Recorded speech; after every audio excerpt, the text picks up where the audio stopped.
কি অসম পুলিচ কি হাইকোৰ্টেৰ অপৰাধ নাকি?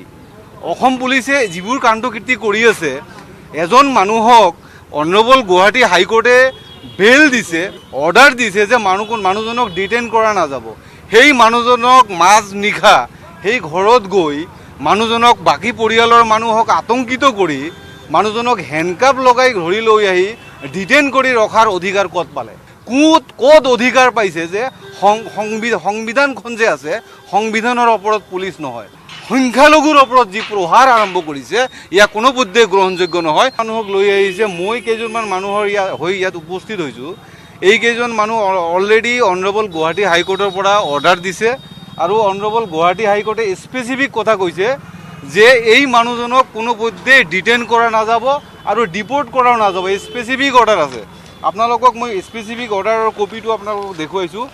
ইয়াত লিখিছে, until the next date as an interim measure, the petitioner shall not be detained and deported from today.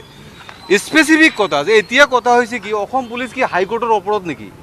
Assam পুলিচে যিবোৰ কাণ্ডকীৰ্তি কৰি আছে, এজন মানুহক অনাৰেবল গুৱাহাটী হাইকোৰ্টে বেল দিছে, অৰ্ডাৰ দিছে যে মানুহজনক ডিটেইন কৰা নাযাব।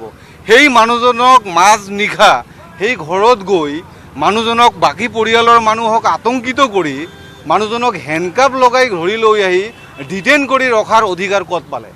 গতিকে মই এজন অধিবক্তা হিচাপে কৈছোঁ যে এই সংক্ৰান্তত বিশেষকৈ মই কৈছোঁ যে অসম পুলিচৰ বিৰুদ্ধে অনাৰেবল গুৱাহাটী হাইকোৰ্টত কণ্টেম্প্ট কেছ কৰা হ'ব। ক'ত অধিকাৰ পাইছে যে সংবিধানখন যে আছে, সংবিধানৰ ওপৰত পুলিচ নহয়, সংবিধান মতেহে আমি চলোঁ, আপোনালোকে চলে, চবে চলিব লাগিব। আৰু অসম পুলিচে যি বৰ্বৰ ঘটনা কৰিছে, অমানৱীয় ঘটনা কৰিছে, ইয়াক কোনোপধ্যে গ্ৰহণযোগ্য নহয়। আমি ইয়াক ধিক্কাৰ দিছোঁ আৰু গৰিহণা দিছোঁ। সাধাৰণ জনতাৰ ওপৰত, বিশেষকৈ সংখ্যালঘুৰ ওপৰত যি প্ৰহাৰ আৰম্ভ কৰিছে, ইয়াক কোনোপধ্যে গ্ৰহণযোগ্য নহয়।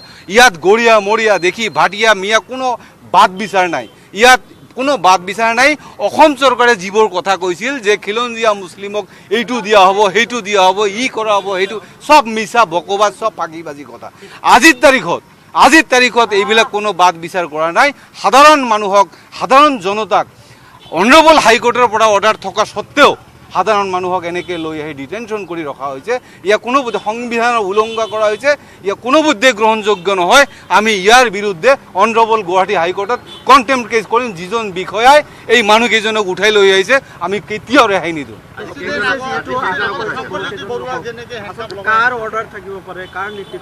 আমি চাওক, আমি ভাৰতীয় নাগৰিক হিচাপে আমি সংবিধান মানি চলোঁ, আমি আইন মানি চলোঁ।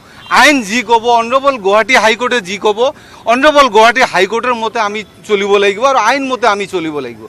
কিন্তু আমি যি দেখা পাইছোঁ যে অসম পুলিচে আইন মনা নাই, সংবিধান মানা নাই, হাইকোৰ্টৰ অৰ্ডাৰ মানা নাই।